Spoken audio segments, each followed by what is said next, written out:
મિત્રો, જે કાલની જે ઘટના બની છે મિત્રો, આપણે જાણીએ છીએ કે ખેડૂતના જે બોટાદની માર્કેટિંગ યાર્ડની અંદર જે વેપારીઓ છે અને જે યાર્ડની અંદર જે બેઠેલા સત્તાધીશો છે, જે ખેડૂતોને જે લૂંટવાના કામ કરી રહ્યા હતા, તેના વિરુદ્ધમાં ગઈકાલે આપ નેતા રાજુ કરપડા બોટાદ યાર્ડની ખાતર જે ધરણા ઉપર બેઠા હતા અને બે માંગણીને લઈને કે કડદો છે તે બિલકુલ છે તે બંધ થવો જોઈએ અને જે છે આ ભાવમાં જે કટોકટી થાય છે એ કડદો એને કહેવામાં આવે છે ને એ બંધ થવો જોઈએ. અને જ્યારે જે માલ છે તે ગોડાઉનની અંદર જે ઠલવવા જાય છે કે અહીંયા તેમનું દુકાન દૂર હોય 10-20 કિલોમીટર અને ત્યાં એ ઠલવવા નહીં જાય, એવું બે મુદ્દા ઉપર તેને ધરણા કર્યા હતા. અને કાલે આખા ગુજરાતની અંદર જેટલા પણ આમ આદમી પાર્ટીના કાર્યકરો નેતાને રોડ ઉપરથી પકડી લેવામાં આવ્યા, કોક તો ક્યાંક બેઠા હતા ત્યાંથી પકડી લેવામાં આવ્યા, આ બધાને પકડી અને ડિટેન કરવામાં આવ્યા છે મિત્રો. અને આમ આદમી પાર્ટીથી ભાજપ એટલું બધું છે તે ડરી ગઈ છે મિત્રો, એને એટલો બધો ડર લાગવા માંડ્યો છે કે પોલીસને હાથો બનાવી અને જે છે તે કામ કરી રહી છે. અને આમ આદમી પાર્ટીનો એટલો એને ડર ગરી ગયો છે ગુજરાત ભારતીય જનતા પાર્ટીની સરકારને કે જે બેઠેલા લોકો જ્યાં પણ એને આમ આદમી પાર્ટીનો કાર્યકર્તા કે નેતા કે પદાધિકારી દેખાણો એટલે એને ડિટેન કરવાનું કામ કર્યું છે મિત્રો.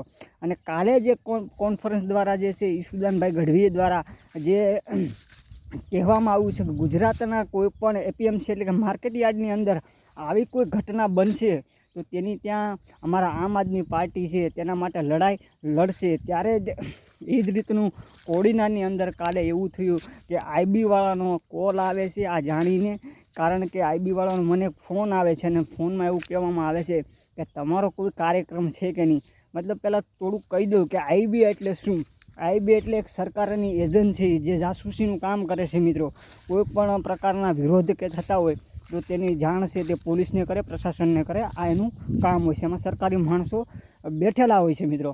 તો એનો ફોન આવ્યો મને કે તમારો પણ કોઈ કામગીરી કોડીનાર માર્કેટિંગ યાર્ડમાં થવાની છે કે નહીં. તો મેં એને એવું કીધું કે ઉપરથી જ્યારે અમને આવશે અને જો અમારા ખેડૂતો સાથે કોઈ પણ જાતનો અન્યાય થતો હોય હશે તો અમે 100% લડાઈ લડીશું અને ડંકાની ચોટ ઉપર લડાઈ લડીશું. આ રીતનું મેં એને કીધું હતું. અને પછી કેટલી બધી ડરી ગઈ છે ગુજરાતની ભારતીય જનતા પાર્ટી, કેટલી બધી કે જ્યાં જ્યાં લોકો છે તેને ડિટેન કરવાનું કામ કરી રહી છે.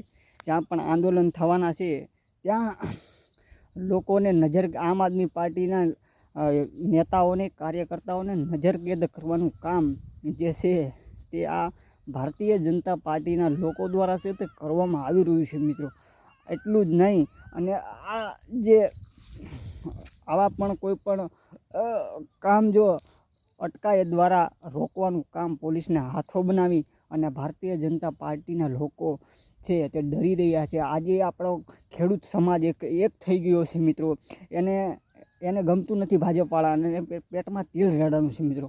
એટલા માટે જ છે તે આ લોકો છે એ એકદમ ગુંડાગીરી ઉપર ઉતરી આવ્યા છે, તાનાશાહી ઉપર ઉતરી આવ્યા છે આ લોકો. એટલે આવા ઘટના છે તે ખેડૂતો સાથે કોઈ પણ જગ્યાએ ન થાય.